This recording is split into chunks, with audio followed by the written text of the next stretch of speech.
I'm Andrew Chambers. And I'm Rob Collins, and you're on the Eightfold Specialist Lending Show. What are we talking about this week, Rob?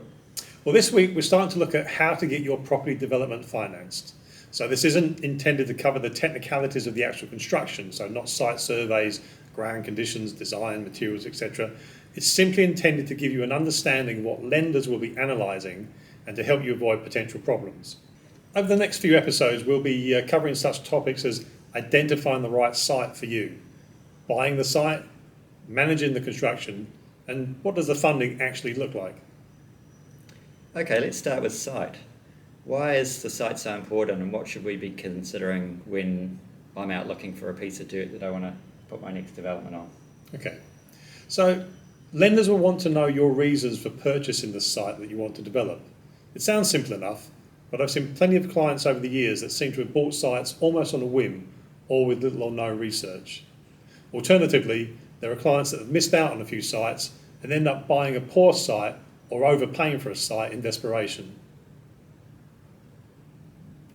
So paying too much for the land means less margin of error on the build. That's right. A really good developer client of mine once told me that the only real control they had was over the purchase price of the site. Build costs and sales values are really driven by the market. So lenders want to be confident you have a sound business model and a development strategy underlying your purchase. They want to know that you've assessed the feasibility of the project.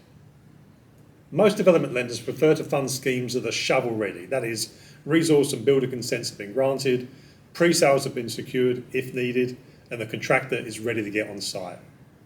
Clearly there are several other scenarios that can happen, and all of them can usually be funded, but bear in mind that the more hurdles you need to overcome to get shovel ready, the more cautious lenders will be. In reality, this means lower gearing and higher pricing for the additional risk that lenders perceive the further you are away from commencement of the actual build. So what do lenders not like? Well, obviously risk is a factor, and the most high-risk transaction from a lender's point of view is a bare land purchase pre-resource consent. Now, these types of purchases can provide a significant equity gain if you successfully obtain a consent, but it is speculative, and a failed application generally means the underlying property value will fall, and it could fall to a significant degree. Valuation is critical. Yes.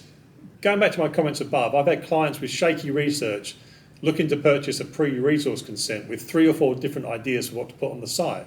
Now, you may think options are good, but lenders want to know you have a definite plan A, and plan B or plan C should just be a fallback position. Most lenders contemplating this type of lending will be conservative on LVR, definitely around 50%, sometimes even lower depending on the circumstances. And preferably they want to see you have a track record of successfully taking schemes through the consent process. Finally, expect to pay a premium on the pricing, sometimes even a profit share.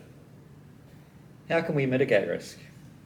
Well, if you're buying a property that has an existing use, for example a house on a large plot of land, and you're going to apply to develop the site in a more intense manner, lenders will normally be more receptive to that type of scheme. The reason is that even a failed consent application leaves you with a property with an intrinsic value. But you need to be aware that lenders don't like lending on hope value. Now, what is hope value, you might ask?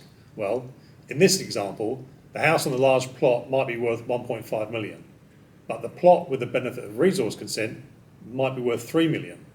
It is likely that developers will bid the price of the property up depending upon their hope of achieving consent. Let's say the property sells for 2 million because of its potential, and you are looking to raise the funds against the purchase. Lenders will look at the worst case scenario and say that if the application fails, that property is worth 1.5 million again, not the 2 million. Hence they base their lending on the as-is value, not the potential or hope value. A site with a resource consent but not a building consent is a bit of a halfway house, and lenders are more comfortable that the site can be developed. However, if you need to fund the purchase before your building consent, you may need to look at a bridging facility until the build can commence, and the bridge is going to be converted to a full development facility. Now, sometimes these can be from the same lender, sometimes from 2 separate funders, again, depending on the circumstances. Thanks, Rob. That's been really useful.